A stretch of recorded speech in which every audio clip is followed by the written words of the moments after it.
conflict in the Middle East, it appears to be far from over.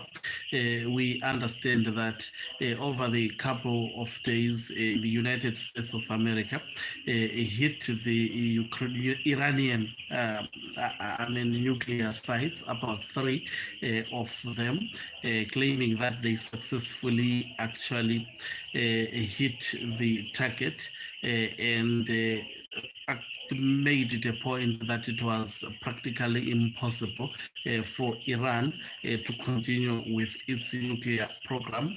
Iran vowed to respond, even though the United States of America, through its president, Donald Trump, had actually vowed that any response from Iranian regime targeting the assets of the United States of America would be met with a response saying it will be easier this time around. It stands to be seen as to what exactly the Trump administration is going to do now that Iran has actually defied the United States of America. Greetings and welcome on your lovely channel, that is the Hlonipani Global News. If you are watching us for the very first time, please do remember to press the red or black subscribe button so that next time when we beam live, you become the very first one to watch us. Things are happening so very fast within the Middle East. Within a short space of time, it was being reported that the airspace in Qatar was closed, and just a few minutes ago, we saw missiles, about 6 missiles, ballistic missiles to be precisely, were launched by the state of Iran towards Qatar, specifically targeting the military bases of the United States of America.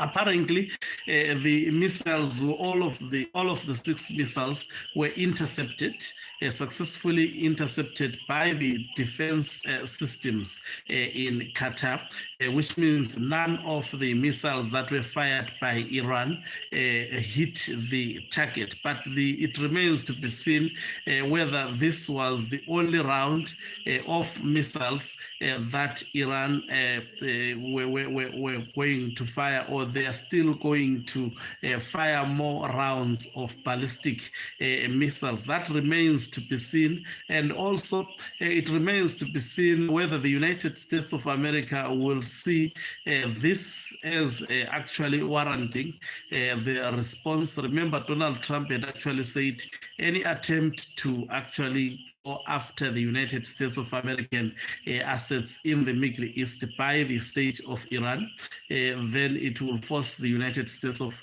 America to enter into war with Iran and make sure they decisively so the conflict there are no signs of de-escalation from the look of things from both sides. Iran has been actually raining missiles in the state of Israel, especially to civilian areas, destroying civilian infrastructure. Some of the sections of Israel, you would think that it is in Gaza. No, it is in Israel, done by the state of Iran. And also today, the state of Israel also making sure that they revenge. There were a lot of missiles that rained the city of Tehran, and that is the capital city of Iran. And there were a lot of explosions that were hit.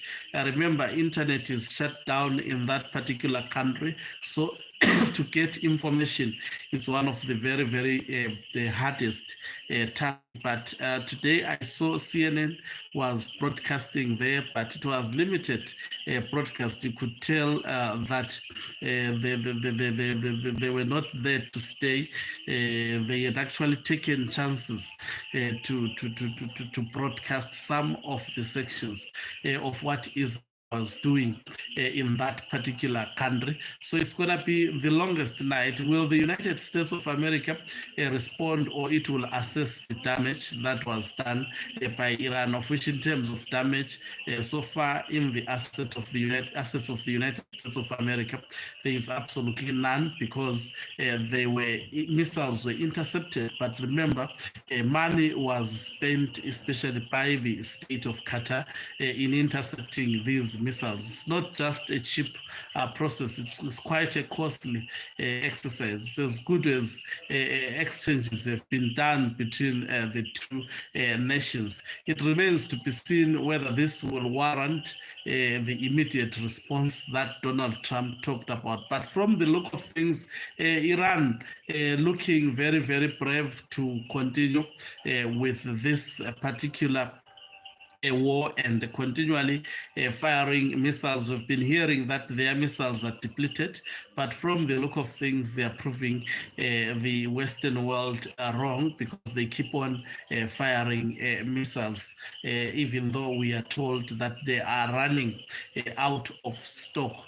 So it's quite tense and it's quite hectic. And today we know that the foreign minister of Iran was in Russia. We don't know what was agreed there. We know that Russia, as well as Iran and also North Korea, these are allies. Are they planning to come to their aid of Iran?